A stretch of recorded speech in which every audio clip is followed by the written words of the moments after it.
जय हिंद दोस्तों, स्वागत है एक बार फिर से आपके अपने YouTube चैनल स्टडी प्लेटफॉर्म में। दोस्तों, आज हम घटना चक्र के आधुनिक भारत की सीरीज को आगे बढ़ाते हुए एक बहुत ही महत्वपूर्ण चैप्टर 1857 की क्रांति को डिस्कस करने वाले हैं। इस वीडियो में मैंने 1857 की क्रांति से रिलेटेड जितने भी सवाल विभिन्न स्टेट पीसीएस तथा आईएएस प्री में पूछे गए हैं उनको हम लोग डिस्कस करेंगे। तो अभी तक जिन लोगों ने हमारे चैनल को सब्सक्राइब नहीं किया है तो सब्सक्राइब कर लें, बेल आइकन को प्रेस कर लें ताकि नई वीडियो की नोटिफिकेशन आपको समय समय पर मिलती रहे। साथ ही साथ अगर ये वीडियो पसंद आए तो इसे ज़्यादा से ज़्यादा लाइक करें और अपने दोस्तों के साथ शेयर करें। तो चलिए आज के डिस्कशन को स्टार्ट करते हैं।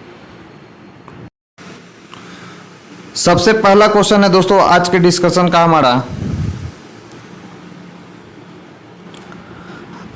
अंग्रेजी भारतीय सेना में चर्बी वाले कारतूसों से चलने वाली एनफील्ड राइफल कब शामिल की गई? तो आपको ध्यान में रखना है दोस्तों, एनफील्ड राइफल को कब शामिल किया गया था? तो यह शामिल किया गया था दिसंबर 1856 ईस्वी में।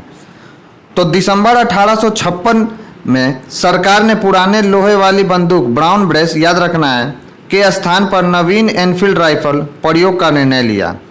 इसका परीक्षण कहाँ पर किया गया था दोस्तों? तो याद रखना, दमदम, अंबाला और सियालकोट में दिया जाना था। इस नई राइफल में कारतूस के ऊपरी भाग को मुंह से काटना पड़ता था दोस्तों। जनवरी 1857 में बंगाल सेना में यह अफवाह फैल गई कि चर्बी वाले कारतूस में गाय और सूअर की चर्बी है। सैनिक अधिकारियों ने इस अफवाह की जांच किए बिना तुरंत इसका खंडन कर दिया, किंतु सैनिकों को विश्वास हो गया कि चर्बी वाले कारतूस का प्रयोग उनके धर्म को भ्रष्ट करने का एक निश्चित प्रयत्न है। यही भारत के प्रथम स्वतंत्रता संग्राम 1857 के विद्रोह का तत्कालीन कारण बना दोस्तों। और ये सब के सब वीवीआई पॉइंट्स है दोस्तों जिसे आपको ध्यान में रखना है। बढ़ते हैं अपने नेक्स्ट क्वेश्चन की ओर। नेक्स्ट क्वेश्चन है दोस्तों, भारत के प्रथम स्वतंत्रता संग्राम का मुख्य तात्कालिक कारण क्या था? तो इसका मुख्य तात्कालीन कारण क्या था दोस्तों? तो आपको याद रखना है, अंग्रेज जो है दोस्तों, अंग्रेजों का धर्म में हस्तक्षेप का जो संदेश था वह 1857 के विद्रोह का तत्कालीन कारण था दोस्तों। नेक्स्ट है, मंगल पांडे की घटना हुई थी। तो मंगल पांडे की जो घटना हुई थी दोस्तों वह बैरकपुर में हुई थी। तो याद रखना है आपको दोस्तों, 29 मार्च 1857 को बैरकपुर में सैनिकों ने चर्बी वाले कारतूसों का प्रयोग करने से इनकार कर दिया और एक सैनिक मंगल पांडे ने अपने एजुनेंट पर आक्रमण कर उसकी क्या कर दी दोस्तों? तो हत्या कर दी। नेक्स्ट क्वेश्चन है, मंगल पांडे कहाँ के विप्लव से जुड़े थे? तो याद रखना, मंगल पांडे कहाँ के विप्लव से जुड़े थे दोस्तों? तो यह बैरकपुर के विप्लव से जुड़े हुए थे मंगल पांडे। नेक्स्ट है, मंगल पांडे सिपाही था। तो याद रखना दोस्तों, मंगल पांडे जो था दोस्तों वह 34वें नेटिव फैक्ट्री के सिपाही था दोस्तों मंगल पांडे। तो इसमें से कोई भी ऑप्शन नहीं है दोस्तों, तो इसलिए इस क्वेश्चन में स्टार लगा हुआ है। मंगल पांडे जो था दोस्तों वह 34वें बंगाल नेटिव इन्फेंट्री के 6वीं कंपनी में एक सैनिक था दोस्तों, यानी एक सिपाही था। तो याद रखना है आपको, काफ़ी ज़्यादा महत्वपूर्ण सवाल है जिसे आपको ध्यान में रखना है। नेक्स्ट, 1857 के विद्रोह के दौरान बहादुर शाह ने किसे शाह ए आलम बहादुर का खिताब दिया था? तो याद रखना है दोस्तों, 1857 के विद्रोह के दौरान बहादुर शाह ने किसे शाह ए आलम बहादुर का खिताब दिया था? तो जनरल बख्त खां को दिया था दोस्तों शाह ए आलम बहादुर का खिताब। तो याद रखना है दोस्तों, थोड़ा धुंधलापन है फिर भी मैं पढ़ दे रहा हूँ एक बार। तो 1857 के विद्रोह के दौरान बहादुर शाह ने बख्त खान को साहेब आलम बहादुर का खिताब दिया था। बख्त खान एक पख्तून था, ईस्ट इंडिया कंपनी में वह सूबेदार था दोस्तों, तथा कंपनी की ओर से उसने प्रथम अंग्रेज अफगान युद्ध में भाग लिया था। तो ये भी पॉइंट आपको ध्यान में रखना है। बहादुर शाह ने अपने बड़े पुत्र मिर्जा मुगल अथवा मिर्जा जहीरुद्दीन को मुख्य सेनापति घोषित किया था दोस्तों। तो याद रखना है, ये काफ़ी ज़्यादा महत्वपूर्ण सवाल है कि बहादुर शाह ने सेनापति किसे नियुक्त किया था? तो मिर्जा जहीरुद्दीन को सेनापति नियुक्त किया था। किंतु विद्रोह में जो वास्तविक नेतृत्व किया था दोस्तों दिल्ली से, वो कौन था? तो जनरल बख्त खान था दोस्तों। नेक्स्ट है, 1857 की क्रांति का प्रमुख कारण क्या था? तो याद रखना, 1857 की क्रांति का जो प्रमुख कारण था दोस्तों वह था ब्रिटिश साम्राज्य की नीति। तो 1857 की क्रांति का प्रमुख कारण ब्रिटिश साम्राज्य की घिनौनी नीति थी, जिनसे तंग आकर अंततः विद्रोह का ज्वालामुखी फूट गया। नेक्स्ट है, 1857 में लंदन से प्रकाशित होने वाले समाचार पत्र टाइम्स के संवाददाता कौन थे जिन्होंने लिखा था, उत्तरी भारत में गोरे आदमी की गाड़ी को कोई भी मित्रतापूर्ण दृष्टि से नहीं देखता था। तो वे कौन थे दोस्तों? तो WH जो रसेल थे, उन्होंने ऐसा लिखा था दोस्तों कि उत्तरी भारत में गोरे आदमी की गाड़ी को कोई भी मित्रतापूर्ण दृष्टि से नहीं देखता था। तो 1857 ईस्वी में लंदन में प्रकाशित टाइम्स समाचार पत्र में W.H. रसेल ने लिखा था कि उत्तर भारत में घोड़े आदमी की गाड़ी को कोई भी मित्रतापूर्ण दृष्टि से नहीं देखता था दोस्तों। और ये सब के सब VVI सवाल बन सकते हैं दोस्तों आगामी PSC में, जिसे आपको ध्यान में रखना है। नेक्स्ट है 1857 की क्रांति सर्वप्रथम कहाँ से प्रारंभ हुई थी? तो याद रखना है दोस्तों, यह प्रारंभ हुई थी मेरठ से। अब कब हुई थी? तो याद रखना है कि 10 मई 1857 ईस्वी को यह विधिवत रूप से प्रारंभ हुई थी दोस्तों मेरठ से। तो 1857 की क्रांति का प्रारंभ 10 मई को मेरठ से हुआ था। यहाँ की तीसरी कैवेलरी रेजिमेंट के सैनिकों ने चर्बी युक्त कारतूस को छूने से इनकार कर दिया, खुलेआम खुलेआम क्या कर दी दोस्तों? तो बगावत कर दी। नेक्स्ट है 1857 की क्रांति, थोड़ा मिट गया दोस्तों। 1857 की क्रांति सर्वप्रथम कहाँ से प्रारंभ हुई थी? देखिए दोस्तों, यह री एग्जाम में पूछा गया 66 BPSC री एग्जाम में। तो यह कहाँ से प्रारंभ हुई थी दोस्तों? तो मेरठ से प्रारंभ हुई थी। अब कब हुई थी? तो यह भी याद रखना है कि 10 मई 1857 ईस्वी को। नेक्स्ट 1857 के स्वतंत्रता संग्राम से संबंधित पहली घटना थी, तो कौन थी दोस्तों? तो याद रखना है सैनिकों का दिल्ली के लाल किला पर पहुंचना, यह पहली घटना थी दोस्तों 1857 के स्वतंत्रता संग्राम की। तो 11 मई 1857 को दिल्ली में मेरठ से आए सिपाहियों के दस्ते ने मुगल सम्राट बहादुर शाह द्वितीय से यह अपील की कि सम्राट इन सिपाहियों का नेतृत्व स्वीकार करें। इस प्रकार सैनिकों का दिल्ली के लाल किले पर पहुंचना पहली घटना थी। कानपुर में कौन थे दोस्तों? तो नाना साहब ने 5 जून 1857 को विद्रोह किया। बेगम हजरत महल ने 30 मई 1857 को प्रारंभ अवध यानी लखनऊ के विद्रोह का नेतृत्व किया। झांसी की रानी लक्ष्मीबाई ने जून 1857 में विद्रोह किया तथा वे 17 जून 1858 ईस्वी को क्या हो गए दोस्तों? तो शहीद हो गई। तो ये भी पॉइंट आपको ध्यान में रखना है, काफी ज्यादा महत्वपूर्ण पॉइंट है ये। नेक्स्ट 1857 के स्वाधीनता संग्राम का प्रतीक था, तो याद रखना है कि 1857 के स्वाधीनता संग्राम का प्रतीक क्या था? तो कमल और रोटी था दोस्तों। और ये सब के सब VVI पॉइंट्स है दोस्तों, जिसे आपको ध्यान में रखना है। नेक्स्ट क्वेश्चन 1857 के संग्राम में निम्नलिखित केंद्रों में से सबसे पहले अंग्रेज ने किसे पुनः अधिकृत किया था? तो किसे अधिकृत किया था दोस्तों? तो याद रखना है कि दिल्ली को सर्वप्रथम अंग्रेजों ने 1857 ईस्वी के स्वतंत्रता संग्राम में पुनः अधिकृत किया था दोस्तों। तो कैप्टन निकोलसन के नेतृत्व में 3 महीने की घेराबंदी के पश्चात 20 सितंबर 1857 को अंग्रेजों द्वारा दिल्ली को पुनर्प्राप्ति कर ली गई थी दोस्तों। नेक्स्ट है 1857 के स्वाधीनता संघर्ष की वीरांगना महारानी लक्ष्मीबाई की जन्म स्थली है, तो कहाँ पर हुआ था दोस्तों महारानी लक्ष्मीबाई का जन्म? तो याद रखना वाराणसी में हुआ था। इनका मूल नाम क्या था? तो मणिकर्णिका था दोस्तों। तो ये भी पॉइंट आपको ध्यान में रखना है। तो 1857 रानी लक्ष्मीबाई जिनका मूल नाम है दोस्तों मणिकर्णिका का जन्म 19 नवंबर 1835 को गोलघर में हुआ था, जो वर्तमान में वाराणसी में। नेक्स्ट है दोस्तों 1857 के बरेली विद्रोह का नेता कौन था? तो 1857 के बरेली विद्रोह का नेता कौन था दोस्तों? तो याद रखना है खान बहादुर जो थे वो 1857 के बरेली विद्रोह के नेता थे दोस्तों। तो बरेली रुहेलखंड याद रखना है आपको दोस्तों, बरेली जो है रुहेलखंड के भूतपूर्व शासक के उत्तराधिकारी खान बहादुर ने 1857 के विद्रोह की रहनुमाई की। यद्यपि ब्रिटिश पेंशन पर गुजर बसर कर रहे खान बहादुर ने शुरू में इसमें कोई दिलचस्पी नहीं ली दोस्तों, याद रखना है। शुरू में उन्होंने कोई दिलचस्पी इसमें नहीं ली थी, किंतु विद्रोह की लहर फैलते ही उन्होंने खुद प्रशासन संभाल लिया और करीब 40,000 सैनिकों को संगठित कर अपनी मजबूत सेना बनाई और अंग्रेजों का कड़ा मुकाबला किया। मुगल सम्राट शाह आलम द्वितीय ने उन्हें वायसराय के पद पर नियुक्त किया। तो ये भी पॉइंट आपको ध्यान में रखना है। इस पद पर अपने कार्यकाल के दौरान उन्होंने हिंदुओं और मुसलमानों के साथ समानता का व्यवहार किया और एक सुयोग्य राजनीतिज्ञ के गुणों का प्रदर्शन भी किया था दोस्तों। नेक्स्ट है महारानी लक्ष्मीबाई की समाधि कहाँ स्थित है? तो याद रखना है कि महारानी लक्ष्मीबाई की समाधि कहाँ पर स्थित है दोस्तों? तो ग्वालियर में स्थित है। तो महारानी लक्ष्मीबाई का जन्म वाराणसी में हुआ था दोस्तों, जबकि इनकी मृत्यु ग्वालियर में हुई थी। ग्वालियर में ही महारानी लक्ष्मीबाई की समाधि स्थित है दोस्तों। नेक्स्ट है रानी लक्ष्मीबाई को अंतिम युद्ध में सामना करना पड़ा। तो किससे सामना करना पड़ा था दोस्तों? तो ह्यूरो से सामना करना पड़ा था। तो रानी लक्ष्मीबाई झांसी के अंतिम मराठा गंगाधर राव की क्या थी दोस्तों? विधवा थी। जब किसी उत्तराधिकारी के अभाव में राजा गंगाधर राव की मृत्यु हो गई तो डलहौजी ने व्यवगत सिद्धांत यानी डॉक्ट्रिन ऑफ लैप्स के अंतर्गत 1854 में मिला लिया था दोस्तों झांसी को ब्रिटिश साम्राज्य में। झांसी में जून 1857 में रानी लक्ष्मीबाई के नेतृत्व में विद्रोह का श्री गणेश हुआ। झांसी के पतन के बाद रानी ग्वालियर की ओर प्रस्थान कर गई, जहां तात्या टोपे के साथ अंग्रेजों को कई युद्ध में पराजित किया। तो याद रखना है दोस्तों। करने के बाद अंततः अंग्रेज जनरल ह्यूडो से लड़ते हुए 17 जून 1858 को वे वीर गति को प्राप्त हुए। ये डेट भी याद रखना है क्योंकि बीपीएससी में डेट से रिलेटेड काफ़ी सवाल पूछे जाते हैं।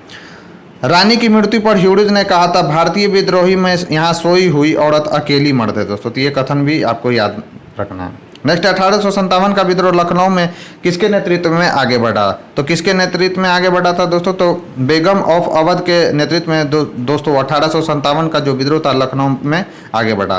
तो लखनऊ यानी अवध में विद्रोह का प्रारंभ कब हुआ था? तो डेट याद रखना है, 30 मई 1857 को हुआ था। विद्रोह का नेतृत्व किसने किया था दोस्तों? बेगम हजरत महल, जिसे बेगम ऑफ अवध भी कहा जाता है दोस्तों। नेक्स्ट है वह महिला जिन्होंने अवध में 1857 की क्रांति का नेतृत्व किया था, उनका नाम क्या था दोस्तों? तो उनका नाम था बेगम हजरत महल। नेक्स्ट है लखनऊ में 1857 के विद्रोह स्वतंत्रता संग्राम का नेतृत्व किसने किया था दोस्तों? तो बेगम हजरत महल ने। सेमी क्वेश्चन है। नेक्स्ट है निम्न में से कौन इलाहाबाद में 1857 के संग्राम का नेता था? तो इलाहाबाद में 1857 के संग्राम का नेता कौन था दोस्तों? तो इलाहाबाद से नेतृत्व किसने किया था? तो याद रखना है मौलवी लियाकत अली ने 1857 ईस्वी के विद्रोह में इलाहाबाद से नेतृत्व किया था दोस्तों। इन्होंने मौलवी लियाकत अली ने। तो इलाहाबाद में 1857 के संग्राम में विद्रोहियों की कमान मौलवी लियाकत अली ने संभाली। बाद में यहाँ के विद्रोही को जनरल नील ने समाप्त किया। तो ये भी पॉइंट आपको ध्यान में रखना है। नेक्स्ट 1857 के संघर्ष में भाग लेने वाले सिपाहियों की सर्वाधिक संख्या थी। तो कहाँ के सबसे ज़्यादा सिपाही थे दोस्तों? तो अवध में के सबसे ज़्यादा सिपाही थे दोस्तों 1857 के संघर्ष में। 1857 के संघर्ष में भाग लेने वाले सिपाहियों की सर्वाधिक संख्या अवध से थी। वास्तव में उस समय अवध में शायद ही कोई ऐसा परिवार रहा हो जिसका कोई सदस्य सेना में न रहा हो। केवल अवध से ही लगभग 75,000 सैनिक जो थे दोस्तों सेना में शामिल थे। नेक्स्ट है नाना साहब का कमांडर इन चीफ कौन था? तो याद रखना है दोस्तों, नाना साहब का commander in chief Tatya Tope था, जिसका मूल नाम क्या था दोस्तों? तो रामचंद्र पांडुरंग। याद रखना है दोस्तों, रामचंद्र पांडुरंग तात्या टोपे का मूल नाम था। तो कानपुर में 5 जून 1857 को नाना साहब को पेशवा मानकर स्वतंत्रता की घोषणा की गई। नाना साहब को सेनापति यानी commander in chief Tatya Tope से बहुत ही सहायता मिली दोस्तों। नेक्स्ट है अजीमुल्ला खां सलाहकार थे। तो अजीमुल्ला खां जो थे दोस्तों नाना साहब के सलाहकार थे। नेक्स्ट है वर्ष 1857 के विद्रोह के संदर्भ में निम्नलिखित में से किसे उसके मित्र ने धोखा दिया तथा जिसे अंग्रेजों द्वारा बंदी बनाकर मार दिया गया? तो वो कौन था दोस्तों? तो याद रखना है तात्या टोपे। तो तात्या टोपे इनका कार्यकाल कब से कब तक है दोस्तों? तो 1814 से लेकर 1859 को रामचंद्र पांडु के नाम से जाने जाते थे। तो इनका मूल नाम था दोस्तों रामचंद्र पांडुरंग। वे 1857 के भारतीय विद्रोह के प्रमुख नेता थे। इनका जन्म कहाँ हुआ था? तो याद रखना महाराष्ट्र में ये ओला गांव में हुआ था। वे अपने पिता पांडुरंग राव टोपे के साथ बिठूर आ गए, जहां वे पेशवा के दत्तक पुत्र नाना दोतो पंत, जिन्हें किस नाम से जाना जाता है दोस्तों? तो नाना साहब के भी नाम से हम लोग जानते हैं, और महाराजा माधव सिंह जी के मित्र बन गए। 1851 ईस्वी में डलहौजी ने नाना साहब को उनके पिता के पेंशन से वंचित कर दिया। याद रखना है दोस्तों। उधर तात्या टोपे पहले से ही ब्रिटिशों को अपना शत्रु मान चुके थे। दोनों ने मिलकर कानपुर में ईस्ट इंडिया कंपनी के भारतीय टुकड़ियों को जीतकर नाना साहब के आधिपत्य को स्थापित किया, और तात्या टोपे स्वयं सेना के कमांडर इन चीफ बन गए। नाना साहब से अलग होने के बाद तात्या टोपे अपना मुख्यालय कालपी ले गए। याद रखना है। और रानी लक्ष्मीबाई से हाथ मिलाया। दोनों ने मिलकर बुंदेलखंड क्षेत्र में विद्रोह का नेतृत्व किया। जनरल ह्यूडोज ने ग्वालियर के उस ऐतिहासिक युद्ध में उन्हें हराया, जिसमें रानी लक्ष्मीबाई वीरगति को प्राप्त हुई। ग्वालियर खोदने के पश्चात तात्या टोपे ने सागर एवं नर्मदा क्षेत्र तथा खानदेश एवं राजस्थान क्षेत्र में सफलतापूर्वक गोरिल्ला युद्ध का संचालन किया। 1 वर्ष तक अंग्रेज सेनाएं उन्हें पकड़ने में नाकाम रही। अंततः उनके एक विश्वसनीय मित्र मान सिंह ने, यह भी नाम आपको याद रखना है दोस्तों मान सिंह के बारे में, उन्हें धोखा देकर उस समय पकड़वा दिया जब वे पारो के जंगल में अपने कैंप में शयन कर रहे थे। यहाँ से उन्हें पकड़कर शिवपुरी लाया गया और सैनिक अदालत में 18 अप्रैल 1859 ईस्वी को उनको क्या कर दी गई दोस्तों? तो फांसी दे दी गई। नेक्स्ट है 1857 के निम्नलिखित क्रांतियों में से किसका वास्तविक नाम रामचंद्र पांडुरंग था? तो किनका नाम था दोस्तों? तो यह तात्या टोपे का नाम था रामचंद्र पांडुरंग। नेक्स्ट है कुंवर सिंह 1857 के विद्रोह के प्रमुख नायक थे। वह निम्नलिखित में से किससे संबंधित है? तो बिहार से संबंधित है दोस्तों। तो 1857 में जगदीशपुर में विद्रोह के अगुवाई करने वाले कुंवर सिंह बिहार के तत्कालीन शाहाबाद जिले वर्तमान भोजपुर जिले के जगदीशपुर से संबंधित है। प्रकृति ने उन्हें अदम्य शौर्यवीरता और सेनानायक के आदर्श गुणों से मंडित किया था। इसी कारण उन्हें सही रूप में विद्रोह के दौरान बिहार का सिंह माना जाता है। उन्होंने शाहाबाद व आरा क्षेत्र में अंग्रेजों की सत्ता का तख्ता पलट दिया और अपनी सरकार स्थापित की। वह कानपुर पर संयुक्त आक्रमण के लिए नाना साहब की मदद हेतु कालपी की ओर आगे बढ़े। तो ये भी पॉइंट आपको ध्यान में रखना है। वह विद्रोह की मसाल को रोहतास, मिर्जापुर, रीवा, बांदा और लखनऊ तक ले गए, जहां उनका अत्यंत सम्मानपूर्वक स्वागत किया गया। अपनी अंतिम सफलता के रूप में उन्होंने अपने गृहनगर जगदीशपुर के निकट अंग्रेजों को बुरी तरह पराजित किया। इसी युद्ध के दौरान कुंवर सिंह बुरी तरह से घायल हो गए और 26 अप्रैल, ये डेट भी आपको याद रखना है कि इनकी मृत्यु कब हुई थी, तो 26 अप्रैल 1858 ईस्वी को इनकी मृत्यु हुई थी। 26 अप्रैल को इनकी मृत्यु हो गई। उनकी मृत्यु के बाद उनके भाई का नाम देखने को क्या मिलता है दोस्तों, तो अमर सिंह। अमर सिंह ने दिसंबर 1858 तक अंग्रेजों के विरुद्ध संघर्ष जारी रखा। नेक्स्ट है कुंवर सिंह अंग्रेजों के खिलाफ 1857 के विद्रोह में किस जगह शामिल हुए, तो किस जगह शामिल हुए दोस्तों, तो आरा में शामिल हुए। नेक्स्ट है 1857 की क्रांति के दौरान बिहार में क्रांतिकारियों का नेता कौन था, तो कौन थे दोस्तों, तो बाबू कुंवर सिंह थे। नेक्स्ट है बिहार में 1857 के विद्रोह का नेतृत्व किसने किया था, तो किसने किया था दोस्तों, तो दोस्तों किसने किया था, तो बाबू कुंवर सिंह ने किया था, यानी सी इज द राइट आंसर होगा दोस्तों इसका। नेक्स्ट है कुंवर सिंह ने 1857 के विद्रोह का नेतृत्व किस प्रांत से किया था, तो किस प्रांत से किया था दोस्तों, तो बिहार प्रांत से किया था। नेक्स्ट 1857 के विद्रोह का नेतृत्व बिहार में किसने किया था, तो बाबू वीर कुंवर सिंह ने किया था दोस्तों। नेक्स्ट है बिहार में 1857 के विद्रोह का नेतृत्व किसने किया था दोस्तों, तो याद रखना है कुंवर सिंह। तो देख रहे हैं दोस्तों कितना बार ये सवाल पूछा गया है बीपीएससी में, इसलिए यह जो चैप्टर है दोस्तों 1857 की क्रांति बीपीएससी का फेवरेट चैप्टर है, जिसे आपको ध्यान में रखना है, और खासकर बाबू वीर कुंवर सिंह। जगदीशपुर के किस व्यक्ति ने 1857 के ईस्वी के विप्लव में क्रांतिकारियों का नेतृत्व किया था, तो सेम ही क्वेश्चन है, बाबू वीर कुंवर सिंह। नेक्स्ट है जगदीशपुर के राजा थे, तो जगदीशपुर के राजा कौन थे दोस्तों, तो कुंवर सिंह थे। नेक्स्ट है दोस्तों 1857 ईस्वी की क्रांति में अंग्रेजों व जोधपुर की संयुक्त सेना को पराजित करने वाला था, तो अंग्रेजों व जोधपुर की संयुक्त सेना को पराजित करने वाला कौन था दोस्तों, तो आउवा के ठाकुर कुशल सिंह थे दोस्तों। 1857 ईस्वी की क्रांति में अंग्रेजों और जोधपुर की संयुक्त सेना को इन्होंने पराजित किया था। क्या नाम था दोस्तों, तो आउवा के ठाकुर कुशल सिंह। तो याद रखना है दोस्तों आपको, आउवा के ठाकुर कुशल सिंह ने 1857 ईस्वी की क्रांति में अंग्रेजों और जोधपुर की संयुक्त सेना को पराजित किया था दोस्तों। नेक्स्ट है निम्नलिखित में से कौन सा स्थल राजस्थान में 1857 की क्रांति का केंद्र नहीं था, तो याद रखना है दोस्तों जयपुर जो था 1857 ईस्वी की क्रांति में राजस्थान में एक केंद्र नहीं था दोस्तों, जबकि अजमेर, नीमच और आउदा जो था दोस्तों वह केंद्र था राजस्थान का, मतलब 1857 ईस्वी की क्रांति का। नेक्स्ट है निम्नलिखित में से किसने 1857 में अंग्रेजों से संघर्ष किया था, तो किसने संघर्ष किया था दोस्तों, तो सादत खान ने जो है दोस्तों 1857 में अंग्रेजों से संघर्ष किया था। तो 1857 के विद्रोह में शहादत खान ने इंदौर में अंग्रेजों से संघर्ष किया था। तो ये भी पॉइंट याद रखना है कि शहादत खान ने कहाँ पर अंग्रेजों से संघर्ष किया था, तो इंदौर में अंग्रेजों से संघर्ष किया था दोस्तों। नेक्स्ट है निम्नलिखित में से कौन 1857 के विद्रोह में अंग्रेजों का सबसे कट्टर दुश्मन था, तो याद रखना है दोस्तों सबसे कट्टर दुश्मन अंग्रेजों का कौन था, तो वे थे दोस्तों मौलवी अहमदुल्ला शाह। मौलवी अहमदुल्ला जो शाह थे दोस्तों 1857 ईस्वी के विद्रोह में अंग्रेजों के सबसे कट्टर दुश्मन थे। तो मौलवी अहमदुल्ला शाह ने फैजाबाद में 1857 के विद्रोह को अपना नेतृत्व प्रदान किया। ये अंग्रेजों के सबसे कट्टर दुश्मन थे। वह मूलतः तमिलनाडु में अरकाट के रहने वाले थे, पर वह फैजाबाद में आकर बस गए थे। उन्होंने भारत के विभिन्न धर्मानुयायियों का आह्वान करते हुए कहा कि सारे लोग काफिर अंग्रेजों के विरुद्ध खड़े हो जाओ और उन्हें भारत से बाहर खदेड़ दो। इनके बारे में अंग्रेजों ने कहा था कि वह अदम्य साहस के गुणों से परिपूर्ण और दृढ़ संकल्प वाले व्यक्ति तथा विद्रोहियों में सर्वोत्तम सैनिक हैं। उनकी गिरफ्तारी के लिए ब्रिटिश सैनिक ने 50,000 रुपये का इनाम रखा था। तो सोचिए कितनी बड़ी बात है दोस्तों।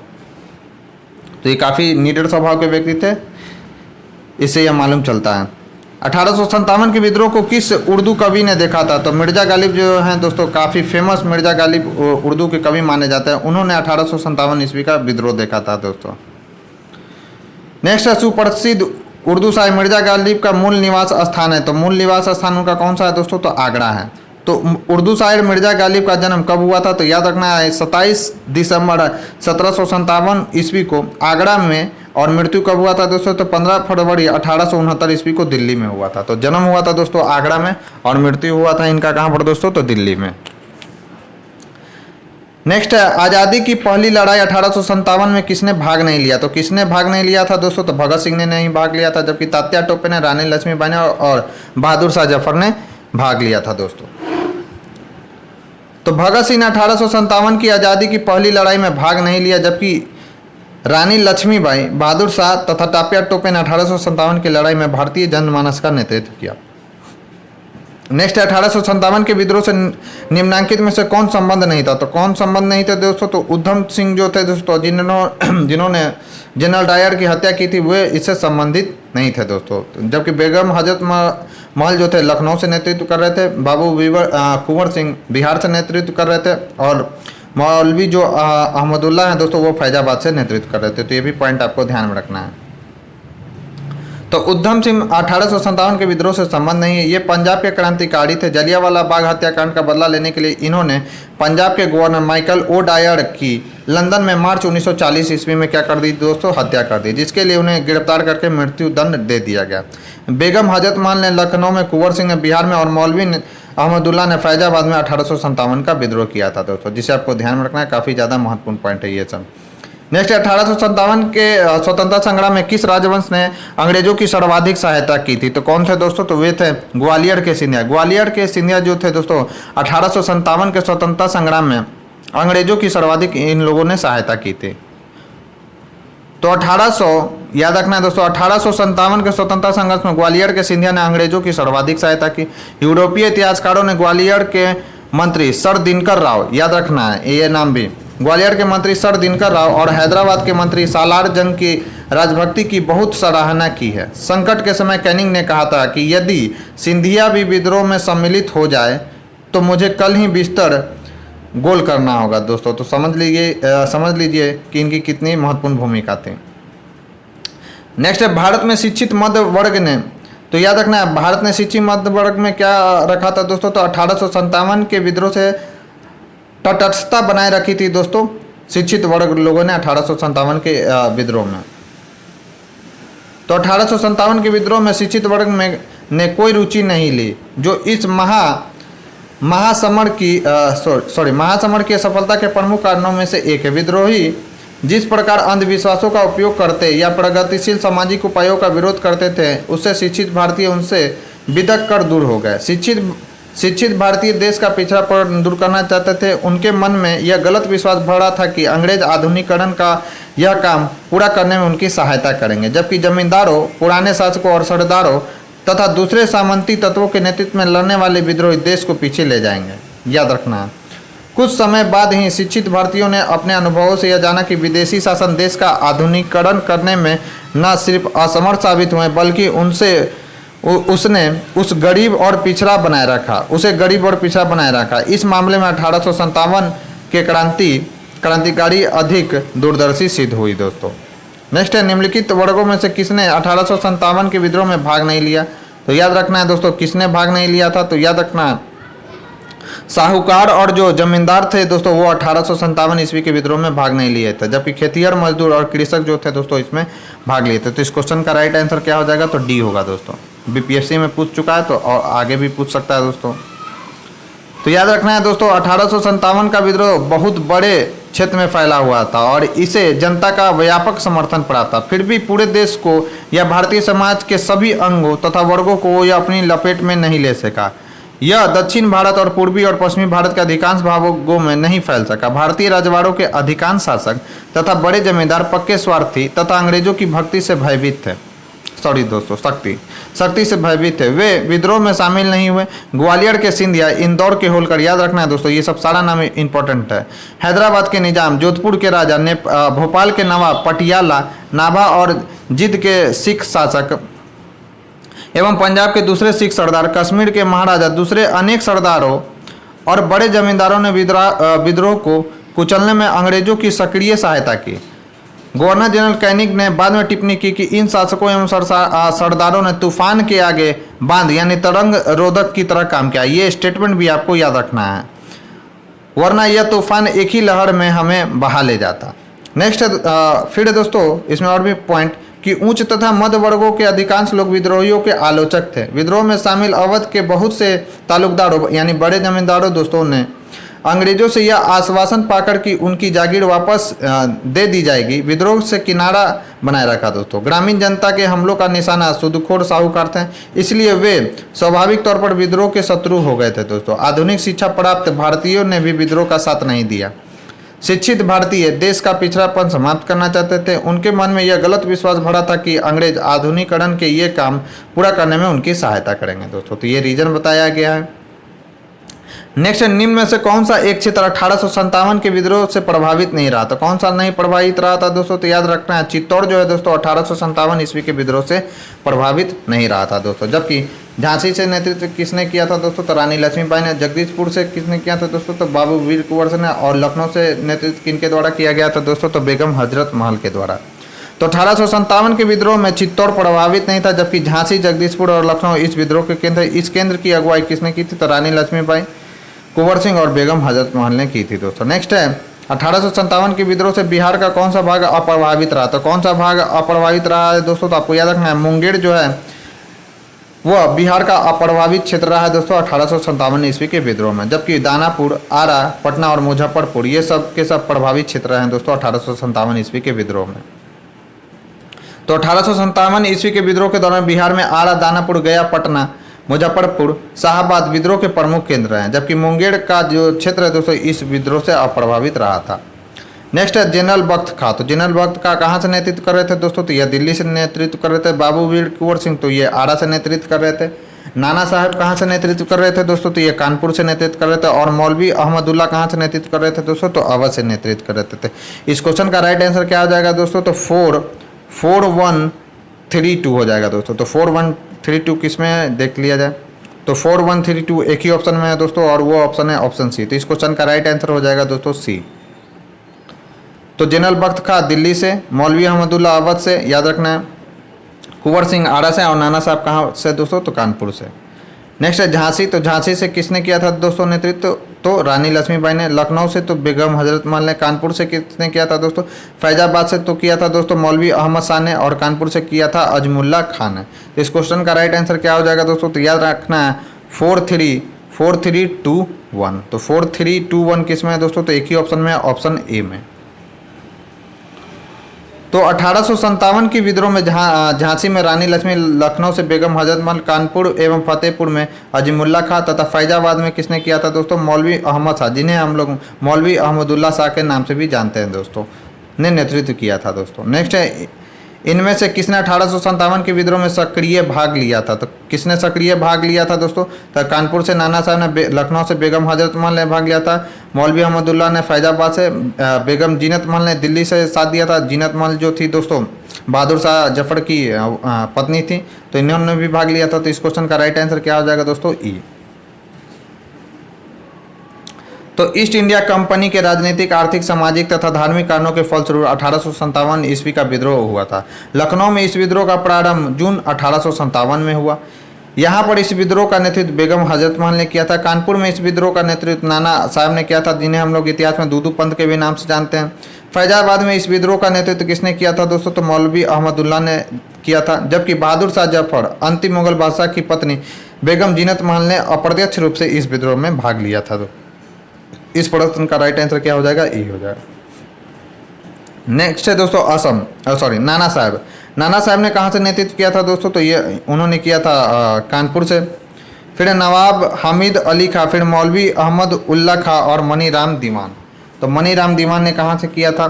तो मनी राम जो दीवान थे दोस्तों वो असम से इसका नेतृत्व कर रहे थे। अब देखते हैं ए का 2 और डी का 4 किस में है? तो ए का 2 और डी का 4 किस में है दोस्तों? तो ए का 2 और डी का 4 एक ही ऑप्शन में दोस्तों मिल गया, बाकी मैच करने का जरूरत भी नहीं है। तो इस क्वेश्चन का राइट आंसर क्या हो जाएगा दोस्तों? डी हो जाएगा। और बी का क्या दे रहा है दोस्तों? तो 1 दे रहा है, यानी बी का नवाब हामिद अली खां कहाँ के थे दोस्तों? तो दिल्ली से थे। और मौलवी अहमद उल्ला खां कहाँ के थे? तो याद रखना है यह कहाँ के थे दोस्तों? तो यह लखनऊ के थे। तो तो इस क्वेश्चन का राइट आंसर क्या हो जाएगा? डी। तो नाना साहब जो थे दोस्तों वो कानपुर से नेतृत्व कर रहे थे। नवाब हामिद अली खान दिल्ली से नेतृत्व कर रहे थे। मौलवी अहमद उल्ला यानी मौलवी अहमद उल्ला कहाँ से कर रहे थे दोस्तों? तो लखनऊ से। और मनी राम दीवान कहाँ से कर रहे थे दोस्तों? तो असम से कर रहे थे। ये सब के सब VVI पॉइंट्स है दोस्तों, जिसे आपको ध्यान में रखना है। नेक्स्ट है 1857 के विद्रोह के समय भारत का गवर्नर जनरल कौन था? तो याद रखना है कौन था दोस्तों? तो लॉर्ड कैनिंग था। तो 1857 ईस्वी के विद्रोह के समय भारत का गवर्नर जनरल लॉर्ड कैनिंग था। लॉर्ड कैनिंग भारत में कंपनी द्वारा नियुक्त अंतिम गवर्नर जनरल तथा ब्रिटिश सम्राट के अधीन नियुक्त पहला वायसराय था दोस्तों। तो ये भी पॉइंट आपको ध्यान में रखना है। नेक्स्ट 1857 ईस्वी के विद्रोह के समय भारत का गवर्नर जनरल कौन था? तो कौन था दोस्तों? तो लॉर्ड कैनिंग था। 1857 ईस्वी के विद्रोह में मतलब 1857 में भारत का गवर्नर जनरल कौन था? सेमी क्वेश्चन है, तो लॉर्ड कैनिंग था दोस्तों। सिपाही विद्रोह के समय भारत का गवर्नर जनरल कौन था? तो लॉर्ड कैनिंग था, सेम क्वेश्चन है। नेक्स्ट 1857 ईस्वी के विद्रोह के समय बैरकपुर में कौन ब्रिटिश कमांडिंग ऑफिसर था? तो याद रखना है दोस्तों, हेडसे जो था दोस्तों उस समय बैरकपुर में ब्रिटिश कमांडिंग ऑफिसर था 1857 ईस्वी के विद्रोह के समय। मार्च 1857 ईस्वी में 34वें बंगाल नेटिव इन्फेंट्री के सिपाही मंगल पांडे के विद्रोह के समय बैरकपुर में lieutenant general sir John Bennett Hearsey जो थे दोस्तों कमांडिंग ऑफिसर थे। और ये सब के सब VVI पॉइंट्स है दोस्तों, जिसे आपको ध्यान में रखना है। नेक्स्ट है दोस्तों 1857 ईस्वी में किसने इलाहाबाद को आपातकालीन मुख्यालय बनाया था? तो किसने बनाया था दोस्तों इलाहाबाद को आपातकालीन मुख्यालय? तो लॉर्ड कैनिंग ने इलाहाबाद को आपातकालीन मुख्यालय बनाया था दोस्तों 1857 ईस्वी के विद्रोह के समय। तो 1857 ईस्वी के विद्रोह के समय गवर्नर जनरल लॉर्ड कैनिंग ने इलाहाबाद को आपातकालीन मुख्यालय बनाया था दोस्तों। नेक्स्ट क्वेश्चन है 1857 ईस्वी के विद्रोह के समय ब्रिटिश प्रधानमंत्री कौन थे? तो याद रखना है दोस्तों, पाल्मस्टन जो थे 1857 ईस्वी के विद्रोह के समय ब्रिटिश प्रधानमंत्री थे। जिस समय भारत में 1857 की क्रांति हुई, ब्रिटेन में विस्काउंट पाल्मस्टन हेनरी जॉन टेम्पल तृतीय विस्काउंट पाल्मस्टन ब्रिटेन का प्रधानमंत्री था। उसका कार्यकाल कब से कब तक था दोस्तों? तो 1855 से 1858 ईस्वी तक तथा 1859 से 1865 ईस्वी तक था दोस्तों। नेक्स्ट है निम्नलिखित में से किसका नाम 1857 ईस्वी के विद्रोह से नहीं जुड़ा हुआ है? तो उपयुक्त में से कोई भी जो है दोस्तों 1857 ईस्वी के विद्रोह से नहीं जुड़े हैं, इसलिए इस क्वेश्चन का जो नाम आंसर है दोस्तों वो डी है। नेक्स्ट है 1857 ईस्वी का विद्रोह मुख्यतः किस कारण से असफल रहा? तो किस कारण से असफल रहा दोस्तों? तो आपको याद रखना है कि किसी समान योजना और केंद्रीय संगठन की इसमें कमी थी दोस्तों, इसलिए 1857 का जो विद्रोह था दोस्तों वह असफल रहा था। इस क्वेश्चन का राइट आंसर क्या हो जाएगा दोस्तों? तो बी। अब देखते हैं यहाँ पर रीजन इसका। तो 1857 के विद्रोह की असफल का मुख्य कारण किसी सामान्य योजना एवं केंद्रीय संगठन की कमी था। विद्रोहियों के नेता में कोई संगठन की भावना देखने में नहीं आई। 82 वर्षीय मुगल सम्राट बहादुर शाह कमजोर था, उसके द्वारा विभिन्न सरदारों का आह्वान करना काफ़ी नहीं था। साथ ही विद्रोहियों में वीरता तो दिखाई और सरकार का विनाश करने पर वे तुले हुए प्रतीत होते थे, किंतु ऐसा करने के लिए उनके पास किसी सुनियोजित कार्यक्रम का पूर्ण अभाव था दोस्तों। उनमें अनुशासन की कमी भी थी। कभी कभी तो वे अनुशासित सेना के बजाय दंगाई भीड़ की तरह व्यवहार करते थे। विदेशी शासन के प्रति एक साझी घृणा को छोड़कर और कोई संबंध सूत्र नेताओं के बीच नहीं था। किसी क्षेत्र विशेष से ब्रिटिश सत्ता को उखाड़ फेंकने के बाद उन्हें पता भी नहीं होता था कि उसकी जगह किस प्रकार की राजनीतिक सत्ता या संस्थाएं स्थापित की जाए। उनके पास एक भविष्य उन्मुख कार्यक्रम, सुसंगत विचारधारा, राजनीतिक परिप्रेक्ष्य या भावी समाज और अर्थव्यवस्था के प्रति एक स्पष्ट दृष्टिकोण का अभाव था दोस्तों। नेक्स्ट क्वेश्चन है 1857 का प्रथम स्वतंत्रता संग्राम असफल हुआ, क्यों असफल हुआ दोस्तों? तो याद रखना है कि भारतीय सिपाहियों में उद्देश्यों की एकता की कमी थी, यह बात बिल्कुल सही है। प्रायः भारतीय राजाओं ने ब्रिटिश सरकार का साथ दिया, यह भी सही है। ब्रिटिश सिपाही कहीं अच्छे सुसज्जित और संगठित थे, यह भी बात सही है दोस्तों। तो इस क्वेश्चन का जो राइट आंसर हो जाएगा दोस्तों वो क्या होगा? डी होगा। तो याद रखना कि विद्रोह के समय भारतीयों में एकता के अभाव के चाहे जो भी कारण रहे हो, किंतु विद्रोह के लिए यह घातक सिद्ध हुआ। विद्रोहियों के लक्ष्य को धक्का पहुंचाने के लिए एक अकेला कमजोरी नहीं थी। भारतीय सिपाही बहादुर और स्वार्थ रहित तो थे, मगर उनमें अनुशासन और एकता का अभाव था। बंबई और मद्रास की सेनाएं राजभक्त रही। अवध और रुहेलखंड के तथा अन्य उत्तरी भारत के सामंतवादी तत्वों ने विद्रोह का नेतृत्व किया, किंतु दूसरी ओर अन्य सामंतवादी तत्वों ने जैसे पटियाला जिंद, ग्वालियर और हैदराबाद के राजाओं ने इस विद्रोह के दमन में सहायता की। यूरोपीय इतिहासकारों ने ग्वालियर के मंत्री सर दिनकर राव और हैदराबाद के मंत्री सालार जंग की राजभक्ति की बहुत सराहना की है दोस्तों। ये दोनों नाम आपको ध्यान में रखना है दोस्तों। राजनीति और रण कौशल की दृष्टि से भी अंग्रेजी सेनाएं भारतीय विद्रोहियों से बहुत आगे थी। वे भारतीय सिपाहियों की तुलना में अधिक सुसज्जित थी। अतः 1857 ईस्वी के विद्रोह की असफलता के उपर्युक्त सभी कारक जो है दोस्तों जिम्मेदार थे। नेक्स्ट है दोस्तों, अंग्रेज राजपूत राज्यों में 1857 के विद्रोह को दबाने में असफल रहे। क्यों असफल रहे दोस्तों? तो आपको याद रखना है कि स्थानीय शासकों ने क्रांतिकारियों का साथ नहीं दिया था। इसलिए जो है दोस्तों अंग्रेज राजपूत राज्यों में 1857 के विद्रोह को दबाने में सफल रहे।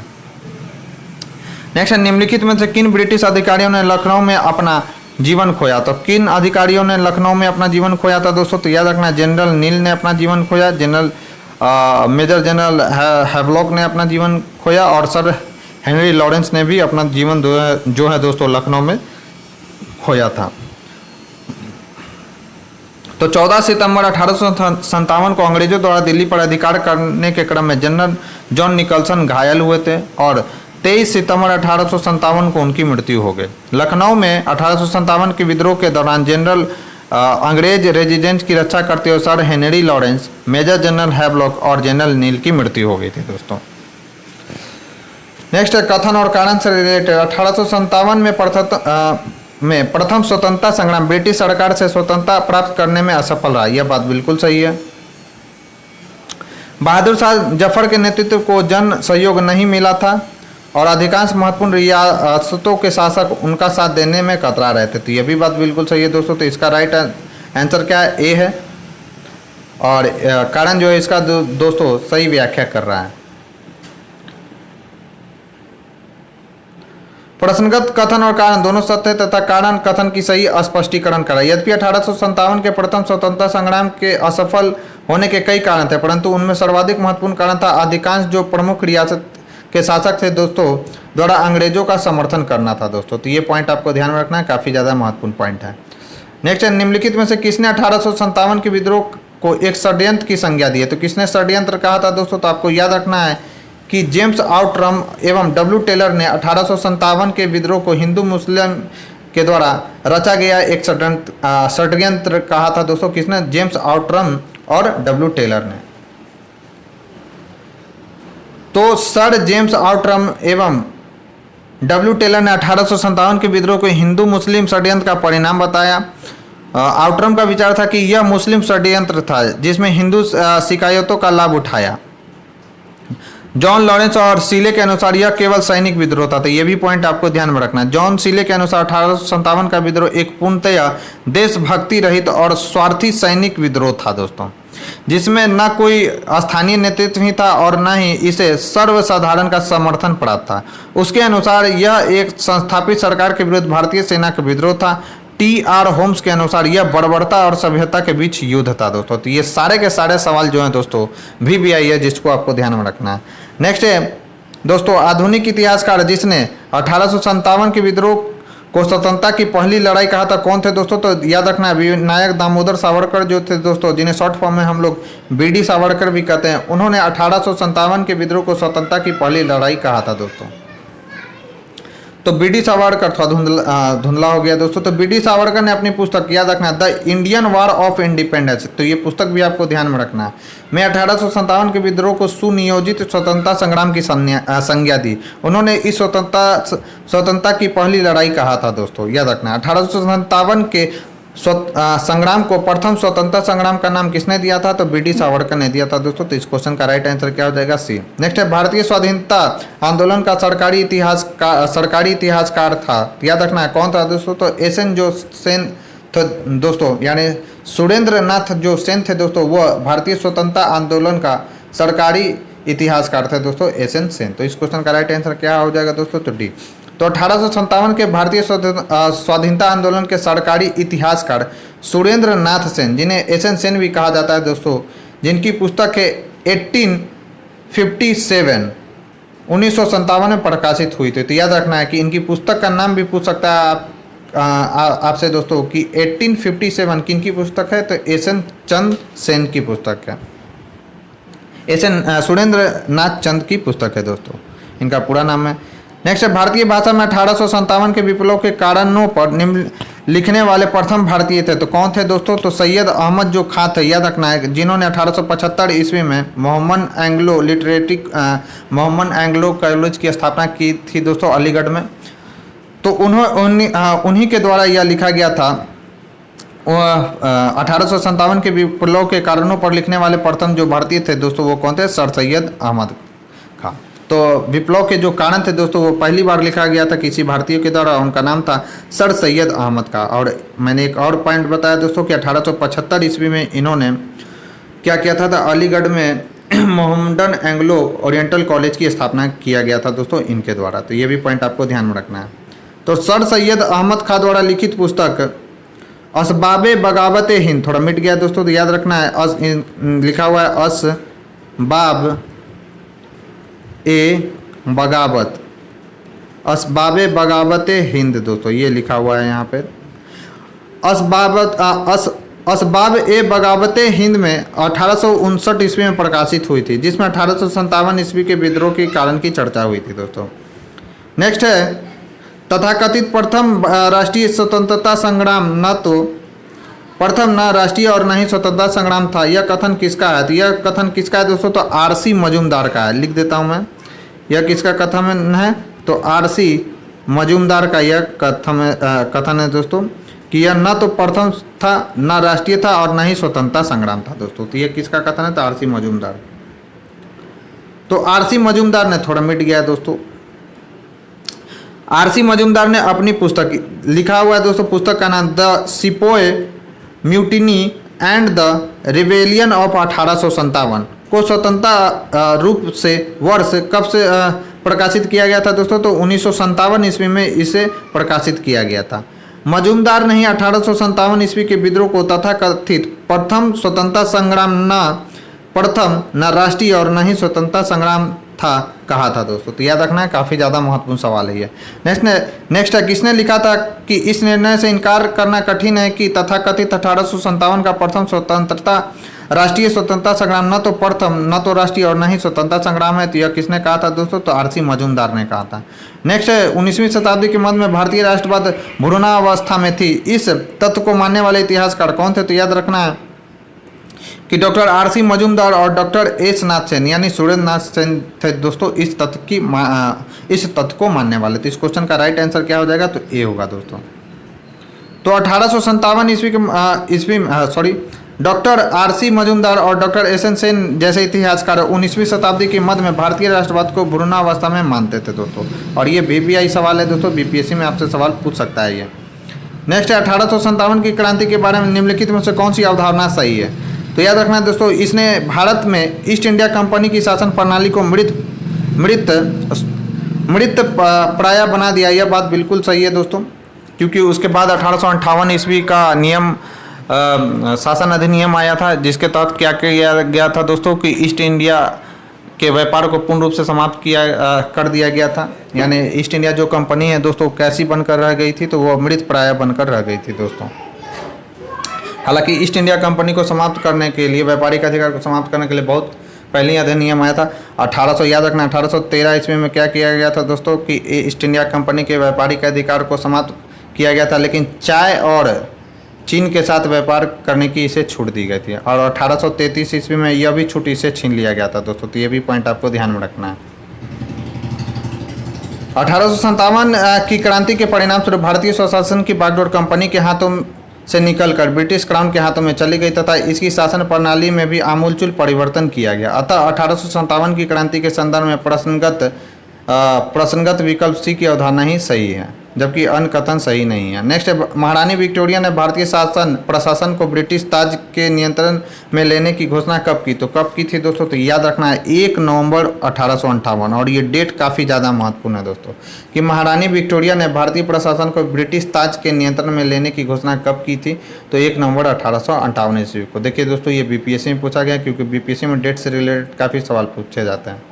तो 1857 ईस्वी की क्रांति के दमन के पश्चात 1 नवंबर 1858 को महारानी विक्टोरिया ने भारतीय प्रशासन को ब्रिटिश ताज के नियंत्रण में लेने की घोषणा की।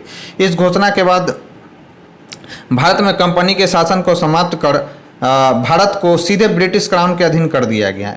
एक भारत मंत्री या भारत सचिव तथा 15 सदस्यों वाली इंडियन काउंसिल की स्थापना की गई थी। ये भी पॉइंट आपको ध्यान में रखना है। तत्कालीन गवर्नर जनरल लॉर्ड कैनिंग को ही भारत का प्रथम वायसराय बनाया गया था दोस्तों। नेक्स्ट है, सम्राज्ञी विक्टोरिया ने 1858 की घोषणा में भारतीयों को बहुत सी चीज़ें दी हैं, जाने का आश्वासन दिया था। निम्न आश्वासनों में कौन सा ब्रिटिश शासन ने पूरा नहीं किया? तो कौन सा पूरा नहीं किया था दोस्तों? तो रियासतों को हड़पने की नीति समाप्त कर दी गई। कौन सा ब्रिटिश शासन ने पूरा किया था? तो याद रखना, दोस्तों।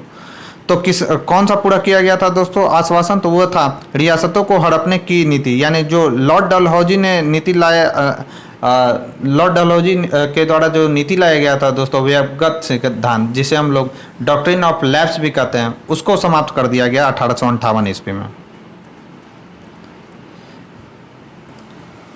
तो 1857 के विद्रोह के सबसे महत्वपूर्ण परिणाम महारानी विक्टोरिया की उद्घोषणा थी। यह उद्घोषणा 1 नवंबर 1858 को इलाहाबाद में हुए दरबार में लॉर्ड कैनिंग द्वारा उद्घोषित किया गया। तो ये भी पॉइंट आपको ध्यान में रखना है। इसमें भारत में कंपनी के शासन को समाप्त कर भारत का शासन सीधे क्राउन के अधीन कर दिया गया।